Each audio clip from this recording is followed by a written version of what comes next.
just yesterday, so I'm a bit like, wow, Viva Cinema! So I hope I'm coherent. I just like the preface to all of it.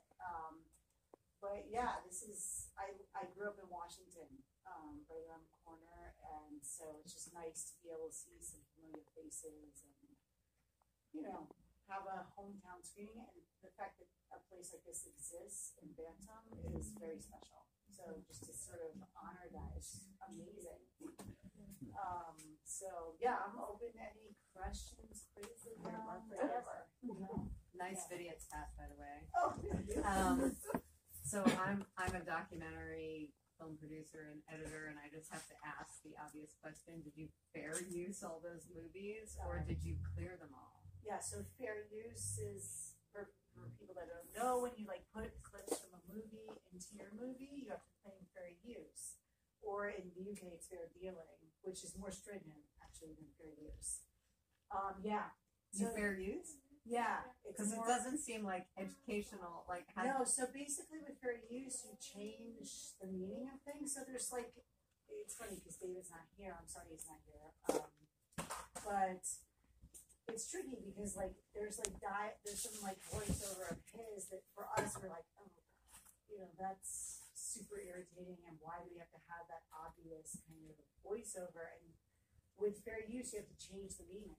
Right. So you have to really sort of play around with that. So we had a fair use lawyer and a fair dealing lawyer, and that's how we got it all cleared. Yeah, so it's a bit. I think it was just the two of us. We would be a bit pirate about it. So pretty awesome to have something like 53 movie credits. So, but what you'll notice with the movies is that they're very Euro North American centric, and the trick with that was that we had films from all over the world, and they were like, you got to pull that back, because if you put international films, it's going to be harder to distribute internationally. So it's a bit of a shame, to not have the kind of representation of the world, but yeah, you're like in law, out of law. Well done. So yeah, cool. I don't know. What else does anyone have a question on? I'm totally open. I don't know. How many years of the making? 6 years, the same age. Well, no, actually, because my son turned 8. So, when does the movie stop? I guess that it took 6 years to make. And it was funny with COVID, because that put a pause on things, but not really, because to get the collection out of Sicily was no easy feat. We were sort of presenting it you guys are going to be the good guys in the end, because it's not the same administration, and they didn't understand that completely. It was $15,000 euro deposit that we had to leave, which I don't think it would be nice if we got that back for our fiction film. At this point, I'm we use that money, but they're from a small town, and it's a town that was devastated by an earthquake in the 70s, and they're trying to revive it, so they were trying to find some ways to make money. So they made a little money off of Kim's video, and then they made a little money off our film. So I don't know, but yeah, 6 years. How much of the result was known before you started filming? I feel like this is a very good question for a lawyer, this film. I was not your lawyer. It's funny because with the lawyers, we had these lawyers from Milan that we went to, and David went to, and was like, we're going to borrow the entire collection. And how long we borrow it for is an undetermined amount of time. And then they can charge us a late fee. So it was David's very good at manipulating the law, as we say. But he started it before he knew the eventual. Yeah, no, I mean, you started it before you knew the eventual we outcome. We didn't know. We had no idea. Basically, years and years ago, when we were working on another film, we were in Russia. Kim's video closed, and I said, "Oh man, this would make an amazing film." We were in Russia and Siberia making a completely different project, and we said, "It's not the time." And then we were in England, and I got this email, and it said, there's a presentation on Kim's Video. What's this, you know? And it was one of the Italians that had moved there, and she was going to present it. And Dave and I both went, and we said, whoa, like the stories come back to us, you know, in life is strange. And we said, we gotta make a film on this. I mean, I said it, actually. Yeah. David didn't say it. I was like, no, this is crazy. We're not doing this. And I said, no, you gotta follow us again. It's come back to us. And we emailed Mr. Kim, and he basically said, you know, many people have tried to make a film on this with me, and I haven't felt like it's the right time, but you hit me at the right time. And so the first shoot was Korea. That's how David met him. It was over 6 years. Yeah. How long would you have waited to hit the home run before you stopped rapping and just had a different ending? I mean, the tricky thing was, the ending was the tricky thing. That was the tricky thing, because between COVID and then also, where are we going to house this collection that no one wants? Right? And it's semi-illegal. Like, you want these stolen goods? Here, take these stolen goods, you know? That's great. He knew where they were going before he took them. No. Really? We didn't know. We had no idea. Wow. We called, I think we I called should say about he. 50 different locations all over the world. You know, we have these VHS, DVDs. It's an amazing collection. I mean, we live in Marseille, and we were finding places in Europe, all over, and they were like, oh, what? And we just, you know, it's funny how it life takes full circles, because it got back to New York, and that's the place where it makes the most sense. Mm-hmm. It's there now. You guys can all visit it. And Sean and Alex, who are directors, are volunteering tomorrow. I go there tomorrow actually to film them. They volunteer and they organize a collection. They just put it all out. So yeah, It's free to. and you can rent for free. You can pay for a VHS player. There's crazy question like where you're gonna find a DVD. That's like. Well, call us up. We have like a couple of VHS TVs from the film shoot we just did. So yeah, but yeah. So the people who talk about who just took the collection, what is their business model or end game, or you know, that's a big commitment. I was wondering where do they see it all going? So we made it legal, even though we're pirates a bit. Basically, the scene that you saw with Mr. Kim was the first time that, you know, okay, like, this is what's going on, but then Mr. Kim took it to a sort of ethereal, like, oh yes, Charlie Chaplin, or like, what did he say? Godard says it, and yeah, it's like these people that he was like, okay, this is okay. And with that, it was contracts, and I mean, it became very legal pretty soon. And I mean, it's interesting because I think Sony Pictures Classics just bought Alamo, so now Sony Pictures Classics owns the collection, which is very, you know, it's all really interesting. Like, where's the future of something that I think personally we all love in a way? Like, it's the collective experience of watching things together and like being in a physical space and all that. So we'll see. It's like sort of to be continued. We can make like a Kim's Video too. Don't say that to me though. He wants to make, I don't like that. So, but we'll see. You know, yeah. But you guys had a question back there. Yeah. Yeah, I have 3 mini questions. Oh, great. One, the Alamo Draft House in Manhattan. Is that the one downtown? Yes, on Liberty Street. I mean, how appropriate. We live 2 blocks from there. We've been there, and I said, "Do you recognize the Kim's Video?" We just went in there, and that's Wow. yeah. Yeah. Number 2, which is, I'm sorry if you answered some of this, but when you first had this idea of Kim's Video, and you were, you know, interested in the story, how much of the story did you know, and how much unfolded as you began? So yeah, we didn't know. We Well- had no idea. I mean, there's a few articles. There's a really good article in it was the Village Voice at the time, which is now shuttered. And then the LA Times hired a journalist to go out there. So Karina Longworth went out there, and she had a very similar experience. If you Google it, you can read the article. It's pretty good. I mean, we knew that it was going to be like, you know, What were What you we- interested in? I guess we were interested in the fact that, like, as filmmakers and creative people, like, you're inspired by something, right? And you go somewhere and you find like a sort of shrine of this space. Okay, we go to Nikon Video, we rent things, and we get inspired, and then we leave and we're like, oh, that's gone. What replaces it?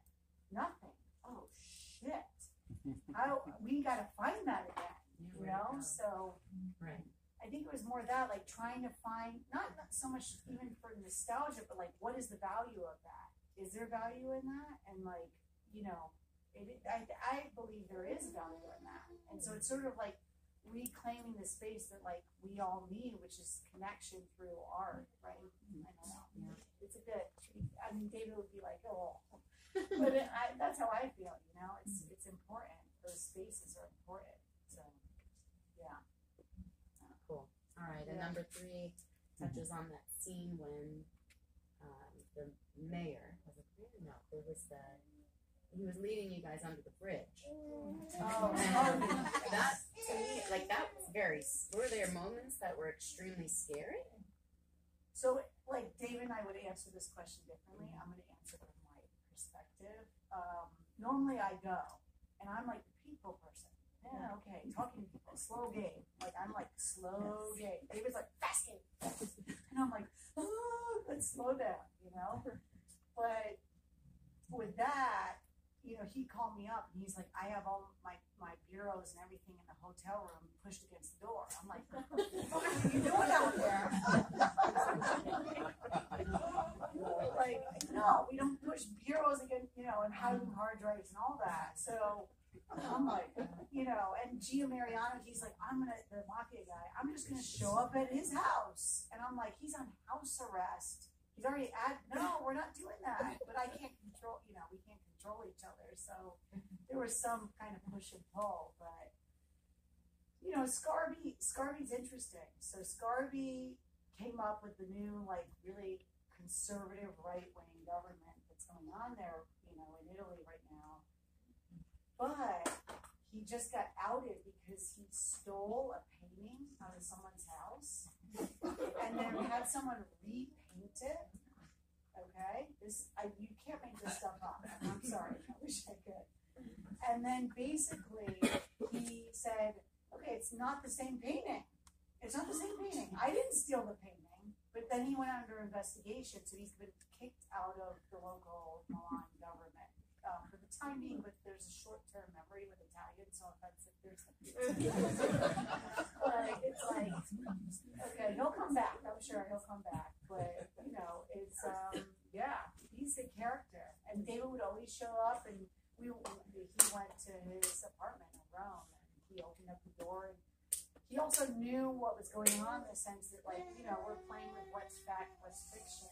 He played that role. So, yeah. Interesting guy. But it's also scary. It's like that weird, you know. So actually, are we led to believe to the breadcrumbs that were kind of sprinkled through this documentary that Mr. Kim actually sold the collection to the mafia? What? I'm still trying to connect the dots about the mafia's involvement, Scarby and Kim, and how he said at the end, Kim said, I can't go back, I have to leave them where they are. Yeah. What was your takeaway from it? I mean, so Mr. Kim has a business called Big Daddy.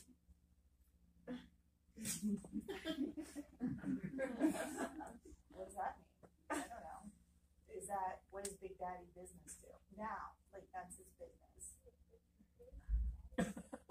I don't know. Well, what's your take on the mafia's involvement? Okay. Getting money from I mean, What okay. Here's the thing. What do we have to try and take away with this? Here's the thing. Like, so let me appeal to Mr. Kim,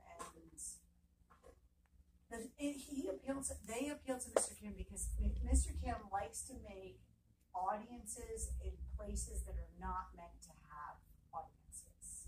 Like, he wants to create community, right? Like, he wants to connect people that like our Motley Crue, people that that should not be together are together. You know what I mean? It's like the New York from before. So I think for Mr. Kim, he envisioned, it was a donation, collection goes there. He's creating community, a place that doesn't have film community. So for him, it was that. There was no, I mean, who knows? I don't know. But then at the same time, yeah, Big Daddy, I don't know. Like he goes to Abu Dhabi and has business. And he would, I don't know. But Mr. Kim he's fascinating. He really is a fascinating guy. He's very giving, very warm. He's actually the opposite of how the clerks perceive him. So it's very interesting. It's like the beauty of human, right? Like it's like, wow, like you are many things. I don't fully understand you. Still, I don't understand. After 6 years, I don't understand him. But he seems a romantic of fiction. Yeah. Fictional movies. Like Yeah. he's really romantic fiction. Like the whole experience. Yeah. Like when we went to West Park, when we went to the video store to shoot those scenes, what stood out to me was the experience of not having an algorithm choosing for me. Yeah. Yeah, totally. To be able Yeah. to browse at my leisure and stumble upon something. Yeah. Completely. And you're like next to the punk kid who's next to like the homeless person who's next to, and you're all coming together, and it's like that's the evil, that's like the plumb line, right? Like it's like, and then what comes of that? You know, like how do I feel? How does that person feel? And it brings people together that should not be together, but are together. You know, that's interesting, I think, because it connects people. I mean, he really is about that. Yeah, totally. Yeah. Actually, was he an active participant from the beginning? Yeah, Mr. Kim was. Yeah, he was an active participant. Yeah, he was. So it unfolding for him was more fiction than as a kid. No, I wouldn't say that because in the beginning we did a long interview with him, and he was very much like, a donation is a donation. Right. I'm not going back there. And he wouldn't even say I made a bad choice in the beginning. It took him 6 years to say, oh, wow, I made a mistake. 6 years, you know, but for me, that's actually like so beautiful with him because it's like, wow, you can say I made a mistake. Right. I shouldn't have said it there, you know? Right. So, yeah, no, it was definitely not, with him, it was not at all. And I think he was also with David and I, like, what are these guys doing? Like, why? What's the end, you know, what's the end on this? So, Right. yeah. Okay, yeah, there. So he had no idea that the films were being rained on and hadn't been utilized, and all. He had no idea. He had just donated, and then he. Okay. I think he went a few times, but yeah, I mean, he had no idea. Yeah, I mean, it was a few years, and he was like, well, like, you know, the way you see his reaction is an authentic reaction because he's. But the interesting thing is, I thought, you know, the sort of like drama personality was like, oh, he's gonna be like, what? This and that. No, I mean, he was very okay. We're gonna talk about dehumidifiers, and you know, like he still was giving them the benefit of the doubt, even after all that time. It's interesting, you know. It's like he's not Buddhist, but there was a little bit of that with me, like where I was like, what? There's some Buddhism going on here, like, because how do you have that much patience with someone without exploding? You know, because it's your life's work. I mean, each kid that he has 4 kids, like had a video store open the same day the kids were born. I mean, it's like it was a family business for him. So yeah, and then to have that kind of, you know, not it's not that it wasn't respected, it just wasn't received because the cultural gaps, you know. So yeah, interesting. And he still goes there. Now they have like Kim's Video Film Festival and the Kim's Video Collection not there, which to me is really blows my mind.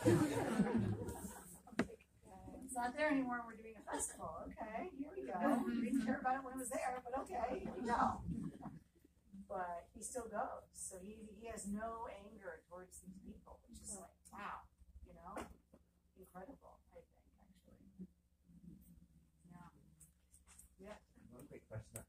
In the collection, you know, what is the percentage of classics, tolerable, unwatchable, foreign, horrible? I mean, Nicole just saw it. I mean, there are some weird ass shit in that collection. I mean, they're putting a lot of the VHS out now, Okay. and cleaning them. I mean, if you need inspiration in your life, I would recommend going there. Crazy titles. Yeah. What kind of inspiration? But, you know, it's like, you know, some of them are like labels that have shut down Mm-hmm. and they're no longer around anymore. And we just had a scene actually in our apartment in Brooklyn, and it was like large women that do exercise. Okay, like, you know, but I feel like that's prevalent now. It's like it was in vogue like in the 80s, and now it's come back. It's like we're embracing everyone. So I don't know. It's all kinds of stuff, but the VHS I think is the most rare, and a lot of stuff they don't have like copyright on it anymore. So, you know, it's just, hopefully it gets digitized, because I think it would be interesting for people just to see, like, there's some incredible titles there. Yeah. But the unrare stuff, I think there's a couple stuff that's unrare, but that gets kind of just, you know, kept with that. But yeah. But I will say, we're in the middle of production, kind of. We're almost wrapped. We have a couple more shots we gotta do. Anyone wants to get into independent film, actual film, please talk to me, because we have a few more things we gotta do and raise money for, and I'm not good at this money raising thing. But for me, personally, I believe in the value. I mean, that's for me the future of the country in a way. It's like, I believe in the value of like us all coming together, despite our differences, all that. It's like this is the space. This is important. So I really appreciate you all being here, and I hope you come here again.